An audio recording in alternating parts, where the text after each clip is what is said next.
Am I the jerk for keeping score of everything I've ever done for my partner? I am a woman in my late 50s, married to my husband, who is in his early 60s. We have been married for over 30 years. I have fulfilled the role of a traditional wife for much of our marriage, and I left paid work soon into our marriage. My husband is very successful in his business, and we live comfortably. All our children are adults now. My husband built his business from the ground up, and I was instrumental to the early success, which set it up to be what it is today. We were having lunch with our children when my son mentioned that his wife did not want to be a traditional wife and do what I did to raise the kids. She raised concerns about how vulnerable a position it is and that she does not want to solely depend on him for money. He wanted me to talk to her and convince her by telling her how it worked out for me. I said I understood where she was coming from, and being a housewife is incredibly risky and vulnerable, especially if he leaves her and she has been out of the labor force for a while. He countered that it had worked for his father and me because I trusted him as my husband to provide for me, and why could his wife not do the same? I told him I have a meticulous record of all contributions I have ever made to the family business. These records were recently digitized with the help of my daughter. If the worst ever happened, I would not be relying on the mercy of a man to feed myself. I told him I have made many contingency plans over the years to minimize the risk of being a housewife and compensate for my lack of pension and benefits I would have had if I had not left the labor force. My son and husband were angered by this. Both said it showed a lack of trust, and my husband especially feels I have had one foot out the door our entire marriage, and that my escape plan included plans to take his business. I told him the fact that he refers to it as his business rather than ours is exactly why I kept those records, and why I will not be telling my daughter-in-law to do what she does not want to do. Am I the asshole? You did nothing wrong here, and it's great that she's protecting herself. Many stay-at-home moms end up financially ruined after divorce, even after years of unpaid labor. It's crucial for a woman to maintain her financial independence, especially in a world where it often takes two incomes to support a family. Forcing someone into a role they're not comfortable with is just setting them up for hardship. Am I the jerk for buying my relative's house from them? I need to get some things off my chest and see what people not close to the situation think. Here goes. My grandmother passed away several weeks ago. She would always do what she could for her children and grandchildren, but that wasn't always the best thing to do. Some family members would take advantage of her and try to bleed her dry, whether it was aunts and uncles going to her for money for things they didn't need and couldn't afford to pay her back, or people living with her and not contributing a cent in terms of bills and groceries. That's what led her to borrow a substantial sum against her home to give money to other family members for things like cars and home renovations. I wasn't aware of this until my mother mentioned that my grandmother's home was close to being foreclosed on and no one in the family could or would help. It was obvious she was trying to subtly ask for help.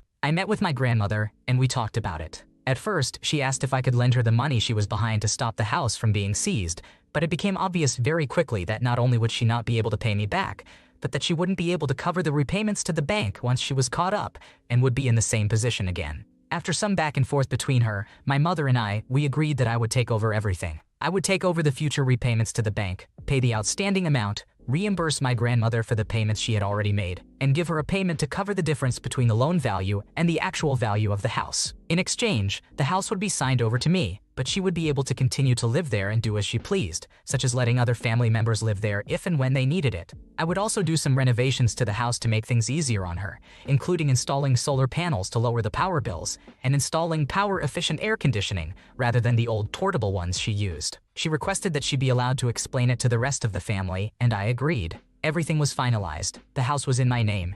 Everything was paid. The renovations got done, and all was well. The family seemed happy, likely since they ended up getting most of the money I paid to my grandmother, and life went on. But now with her passing, I came to find out that no one else in the family knew I owned the house, and they only found out after it was revealed the house, and most of its contents weren't mentioned in her will. This has led to most of the family saying I took advantage of her, and things have gotten very ugly and personal. I've offered several compromises, but they just want me to give them the house and pay all the transfer fees since it's rightfully theirs. So Reddit, am I the asshole?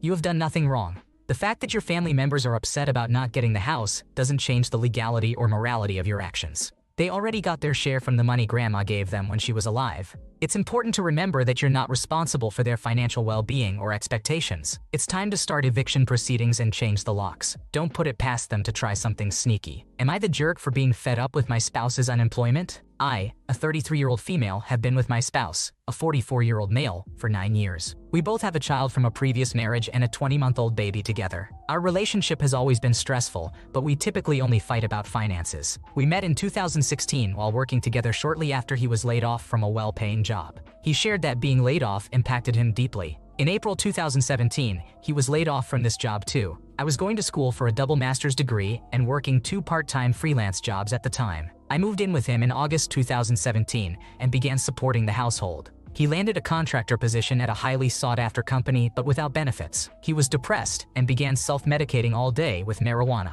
Eventually, I encouraged him to make a change since he was feeling depressed, so he quit to pursue his own thing.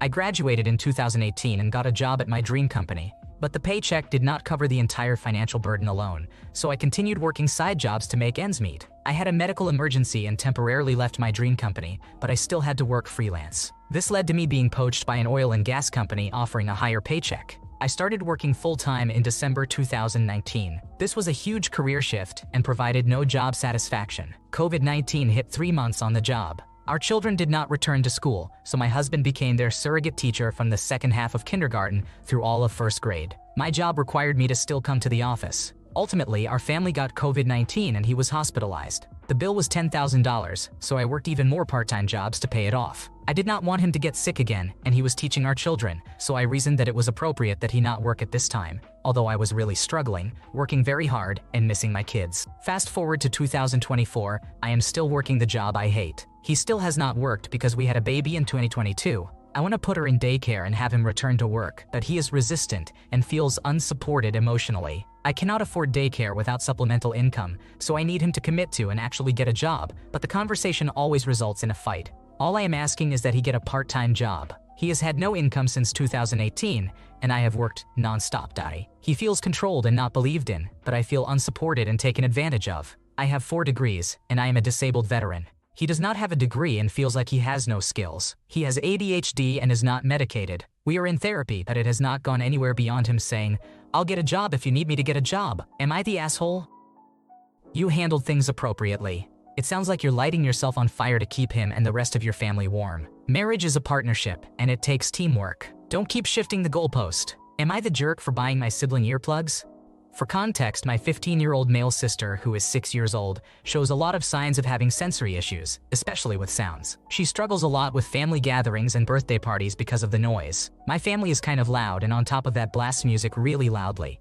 Birthday parties for children are obviously loud because they are mostly children. Recently, I heard her quietly sobbing in her room while I was fixing the air conditioning. When I asked her what was wrong, she expressed wanting to attend her best friend's birthday party, but at the same time, not wanting to go because she doesn't like all the noise. She said she felt like she was weird for feeling like that. I hugged her and told her she is not weird. I explained the concept of sensory issues the best I could to a 6-year-old and told her that if she wanted to go, I could buy her some earplugs so she could still hear but not get overwhelmed by the noise. We went on Amazon, and initially I was going to buy her a tub of those foam earplugs. She really liked those ring earplugs since they were purple. I thought they were kind of pricey, but at that point in time, I just wanted to make my little sister happy. We ordered them and they arrived a few days before the party. My mom was a bit iffy about them, but I previously talked to her and mentioned the conversation with my sister. She was understanding. We went to the mall to test them out since she usually hates going there because of the noise, but she loved it. A few days later at the party, she loved the party as well. The problem began on Father's Day. Half of my family thought we were coddling her and that we should take the earplugs away. The other half thought it was not a big deal. Later that day, I started pondering what my family said, and I started to question if I should have bought them for her. At the time, it felt like a no-brainer, but now I feel like I shouldn't have done it since she is really young and she could still grow out of it. But I'm not sure. Am I the asshole? You are not the bad guy in this situation. You're an amazing big brother, and your sister loves you. You can't make everyone happy, but you helped your little sister feel less different, and you succeeded. Ignore your family. You just made the world a more accessible place for your sister. Am I the jerk for telling my best friend that her partner only wants a green card? My best friend met this man on Facebook dating 4 months ago. She is 28 years old, and he is 34 years old. We are in Massachusetts, where a 1-bedroom apartment costs an average of $2,100. She has no children, and as far as I know, neither does he. The one time I met him and actually got to talk to him was for an hour when we went to a sub shop for dinner with my best friend and my son. He is from Brazil and has been in Massachusetts for 6 years. I asked him many questions. He wants to be a pastor but had sex with my friend a week into dating. I sent him a message on her phone when we went to karaoke one night saying, "How do you want to be a pastor but you had sex with Chloe before marriage?" and signed it, Caitlin, so he knew it was from me. He responded that I should be happy for Chloe because she found an honest man who wants to build a life with her and have children. I thought he was overly nice and felt something was off with him when I met him in person. I told him I was not buying what he was selling. He was renting a room with a friend for $600 a month. My best friend was house hopping between her two grandmothers' houses. 3 months into their relationship, they moved into a room for rent for couples at $1,200 a month. My best friend has always had trouble keeping a job. She has her driver's license, but no car. They moved to Marlborough, which is about 45 minutes from Bedford, where she originally lived. She stays in the room all day until he gets home from work, which is usually at 7 p.m. but sometimes later. Her phone has been shut off for 2 months now. His phone was shut off for a month before they moved into the room for rent at $1,200 as well. There are some red flags. I asked her if she wanted to go to an Airbnb with me for 2 days, and she said she had to ask her boyfriend for permission. Her boyfriend said no. I believe this is controlling, but she said it is about respect. Her phone is still shut off. And although she is not working, I feel that in a relationship, you are supposed to support each other. I suggested that he should pay to have her phone turned back on, but she said it is not his responsibility.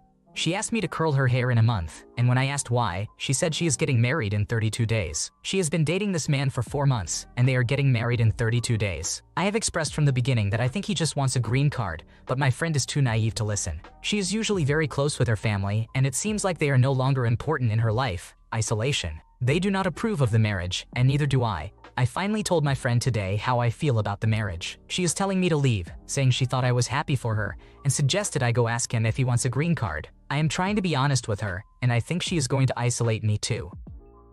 Yikes, this sounds like a major red flag situation. Moving in together after 3 months, getting married after 4, having no phone and needing permission for everything are all signs of a controlling relationship. It's important to keep trying to reach out and offer support, even if she pushes you away. Maybe suggest she talks to someone else she trusts, like a family member or a counselor. Am I the jerk for blaming my parents for the way my sister reacted to their other daughter finding us? My parents were always open with me, a 26-year-old male, and my siblings, a 27-year-old male, a 23-year-old male, and a 22-year-old female, about the fact they had another child before us and gave them up for adoption. But our parents always said they had a son and gave him up. They were very clear that we had a brother who was given up for adoption. They built my sister up as their only little girl. They made it a point of pride for her. She was adored by the family and was considered their special little girl, their one and only. She was our only sister, and we were all a little extra protective of her as her older brothers. 5 months ago, we found out they lied when their daughter tracked us down and said she wanted to get to know us and be a part of the family. My parents were so excited they were hardly able to contain themselves. My sister freaked out and refused to meet her.